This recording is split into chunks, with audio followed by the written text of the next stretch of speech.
Hello, everybody. It's Paul with the Raw Life Health Show, and I just wanted to get here and make a video and give everybody an update on how I've been doing since I broke my fast.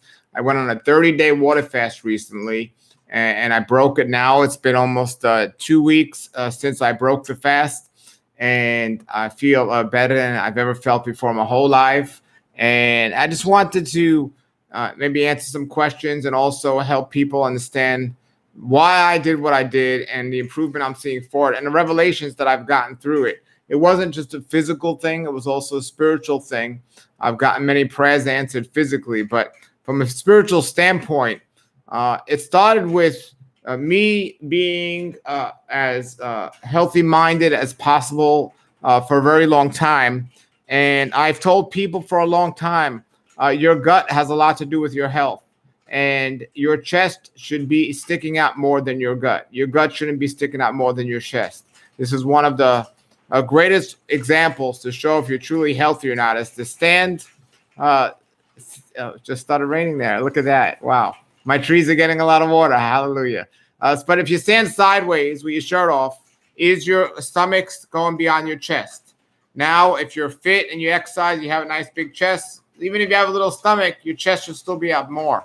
But under those circumstances, should your stomach be more than your chest if you want to consider yourself a sign of somewhat good health? Wow, look at all that rain. So basically, for many, many years, I'm into exercising. I had no issue with that. What happened recently, though, is I started to notice that it was getting kind of close there where the gut and the chest was pretty similar in size. And without boasting, I have a chest that sticks out. So I have a gut that was sticking out, and I didn't like what I was seeing. And then what happened was I started for the first time, I think maybe in 20 years, to take on a regular basis a particular protein powder, a vegan protein powder. And I noticed I wasn't going to the bathroom as well as I normally do. So I started to get beginning forms of constipation. And that was the only thing I was really doing different, is I was getting somewhat constipated, or I wasn't going to the bathroom as much as I normally would have. I didn't like it. I felt fine. I felt great. My diet was good. I just didn't like it. My diet at the time, I was eating intermittent fasting, trying to go as long as possible from my last meal in the evening to my first meal in the morning. I was trying to go as long as possible to create a situation where that would happen. And so I would try to get a shorter time to eat throughout the day, maybe from 12 to 3 or from 11 to 4, just trying to figure it out and what would work best in the situation. Well, I decided I was going to fast for the weekend, and I started to fast for 2 or 3 days. And after the third day, my hunger went away. And I've done many fasts for 2 or 3 days. My hunger went away. And actually, my gut started going away.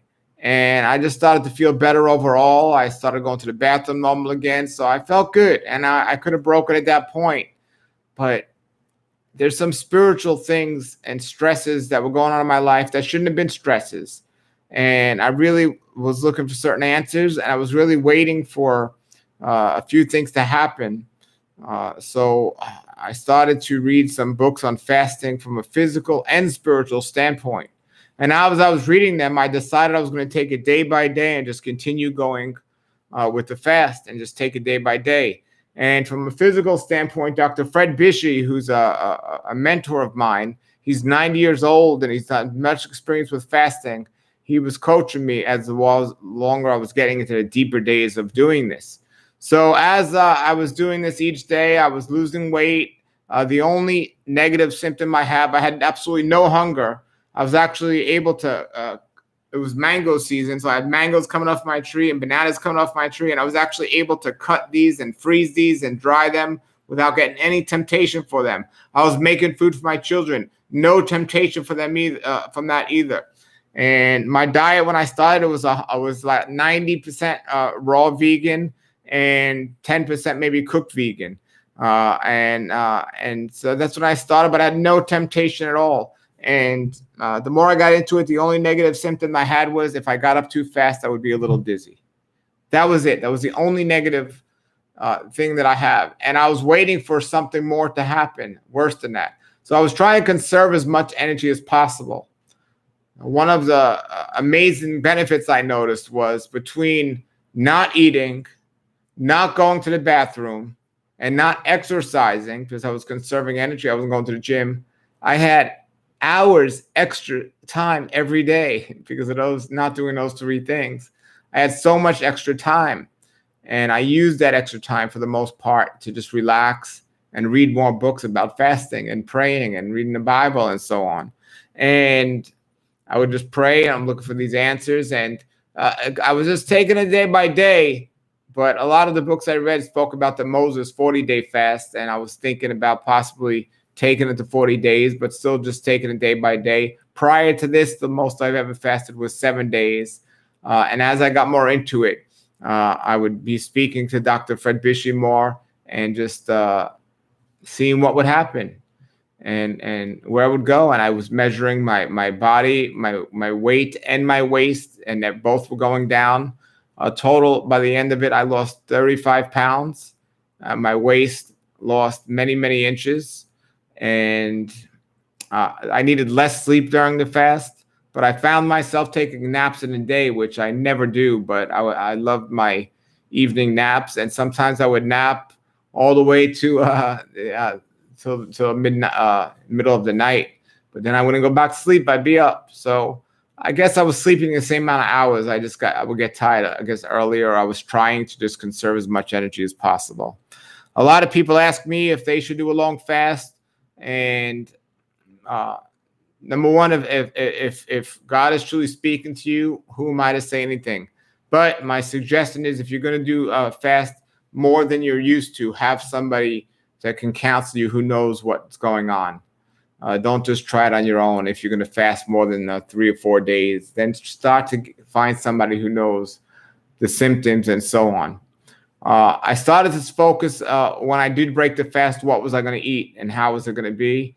One of the most important parts and one of the areas a lot of people mess up on is what they eat when they break the fast, and this often creates a problem. So I still was planning on going possibly 40 days. But then when I made it to about 26 days, I do believe our Creator told me to break it on 30 days. 30 days enough. And within those 4 days, and I agreed, and within those 4 days, my prayers were answered. My prayers were answered in those 4 days. And by the time day 30 came, my prayers were answered. Physically, I was feeling wonderful. As a matter of fact, the last 2 days, I know I only had 2 days left. I wasn't conserving energy anymore. I did so much yard work. You see behind me, I have a yard back there. I did so much yard work the last 2 days, knowing that it most likely should be wise to conserve my energy, but I knew that I was going to be breaking it, and I got a lot of stuff done the last 2 days. Amazing amount of energy after not eating for 28 days. I was like, wow. And then I went the last 2 days still not getting any appetite or any hunger or anything else. So then it came time to break it. And when I broke it, I decided I was going to do coconut water. And Dr. Bishop advised me not to have more than 6 ounces a couple of times a day. And I successfully did that for about 3 days. And then I started to add water with lemon juice in it. And again, 6 ounces, maybe 3 or 4 times a day, just keeping it real simple. And then I finally, on the 4th day, I believe, I ate something. It might have been a mango on the 4th day. I finally had that, and then I had the next day I had a blended salad, and then Dr. Bishop says you're gonna want to start eating some more solid foods, but just in small amounts. So slowly but surely I did. And now I'm eating more and still not eating as much as I did when I started or back to my beginning diet. Some of the understandings and revelations I got through doing this is number one, instead of I mean, how often I eat is 2 times a day is always what I feel is best for me. But the whole idea of the intermittent fasting, I get it. If you're eating the wrong foods, that could be much beneficial to you. But if you're eating a raw vegan diet, it's not going to have a profound as effect as if you're eating a poor diet, because your body doesn't need as much time to recover. I also realized through intermittent fasting, one of the mistakes I was making is I was trying to get all my food within a certain time of window frame to eat all my food during that time. So sometimes I would find myself eating another meal before my previous meal digested. And it's a mistake I kind of made often. And so it's like almost eating one big meal, taking a 4-hour window instead of just spacing it out more. So what I started doing in the last week or so is I started spacing out the meals more, eating my first meal mid-morning and my second meal in the evening while the sun's still up right now in this summertime here, and giving maybe 7 or 8 hours between meals. So my body has time to digest the previous meal before I begin my new meal. I've been doing small amounts of fruit because it's a fresh mango season. I've been doing small amounts of fruit in my first meal. And my second meal, I'm in the kitchen. I'm a raw food chef. I've been making wonderful blended salads and making things there, and just experimenting with small amounts of a bunch of different recipes in small amounts. So when I find out the ones I really love, I could later on make them in a bigger amount and stick to those. But I'm just making various small ones right now. So physically, my bowel movements have been better than ever. Absolutely no sign of constipation, and my sleep has been wonderful. I'm just starting now to get back into exercise, and I'm going to approach that a little bit different as well. I'll talk about that another time, but I think fitness is extremely important, and the foods I'm eating, I'm really doing my best. I did fine for many, many years, 100% raw vegan, and I'm doing my best to stay raw vegan and not pick any cooked foods or anything like that. And I don't think I'm going to have a problem with that as well. So I think that's going to be fine. I plan on fasting